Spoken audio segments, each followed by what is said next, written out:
పట్టణ శాఖ కమిటీని మన పార్లమెంట్ సభ్యులు అరవింద్ గారు, మన శాసనసభ్యులు రాకేష్ రెడ్డి గారు, మరి రాష్ట్ర కార్యదర్శి పల్లాగిరెడ్డి, జిల్లా అధ్యక్షుడు దినేష్ కులాచారి అనుమతితో ఈరోజు ఆర్మూర్ పట్టణ కమిటీని ప్రకటించడం జరుగుతుంది. ఆర్మూర్ పట్టణ ఉపాధ్యక్షులుగా దుగ్గి విజయ్, ఆర్ఆర్ రాజేశ్వర్, టోలీ ప్రకాష్, భోజ్కార్ పద్మ, వంగ వివేకానంద్, దుంపాల నాగేష్, ఎంజే రమేష్, ప్రధాన కార్యదర్శిగా పోల్కం వేణు, పులి యుగేందర్, కార్యదర్శులుగా ఖాందేశ్ ప్రశాంత్, కుమార్,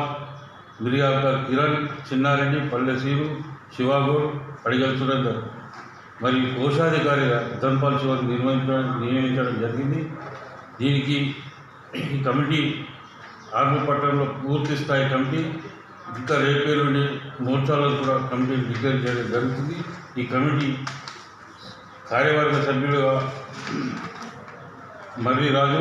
పిట్లర్ శ్రీధర్, ఢిల్లీ దేవేందర్, గుజ్జాట్ల గంగాధర్ నియమించడం జరిగింది. ఇంకా ఈ కమిటీ ఇంకా మోర్చాలు కూడా ఉన్నాయో రేపే నుండి పెద్దల అనుమతితో వీళ్ళంతా జిల్లా ఈ కార్యక్రమానికి జిల్లా ప్రధాన కార్యదర్శి జీవి నరసింహారెడ్డి గారు, కిసాన్ మోర్చా జిల్లా అధ్యక్షుడు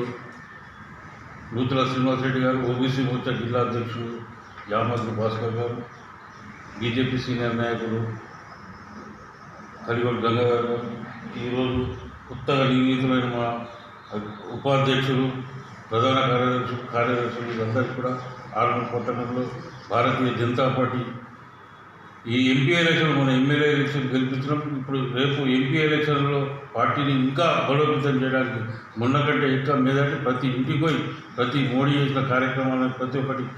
మోడీ అయితే సంక్షేమ పథకాలు ఈరోజు పెట్టిలో 29 రూపాయలకి బియ్యం పథకం కూడా మొన్ననే ప్రారంభించడం జరిగింది. దీన్ని కూడా ప్రతి లబ్ధిదారుడికి ఉచితంగా బియ్యం పంపిణీ గత 5 ఏళ్ళు, ఈ 5 ఏళ్ళు కూడా ఉచితంగా బియ్యం పంపిణీ చేస్తామని ప్రధానమంత్రి మోడీ గారిని ఈసారి ఎట్లయినా చెప్పి ఈడ ఎంపీని గెలిపించుకొని ఆర్మూర్ నుంచి అత్యధిక మెజార్టీ తీసుకొని మేము ఈ ఎంపీ గారికి గిఫ్ట్ ఇవ్వాలని మేము మా నాయకులు. ఆర్మూర్ పట్టణ కమిటీని గౌరవ పార్లమెంట్ సభ్యులు ధర్మపురి అరవింద్ గారి ఆదేశాల మేరకు మరియు గౌరవ ఎమ్మెల్యే పైడి రాకేష్ రెడ్డి గారి ఆదేశానుసారము జిల్లా అధ్యక్షులు దినేష్ కులాచారి గారి అనుమతితో ఈరోజు ఈ యొక్క పట్టణ కమిటీని నూతన ఏదైతే త్యాగ ఉదయ్ గారు అధ్యక్షులుగా ఉన్నారో పూర్తి స్థాయి కమిటీని ఈరోజు ప్రకటించడం జరుగుతుంది. ఈ కమిటీని ప్రకటించాల్సిందిగా పట్టణాధ్యక్షులు శ్రీ త్యాగ ఉదయ్ గారిని కోరుతున్నారు.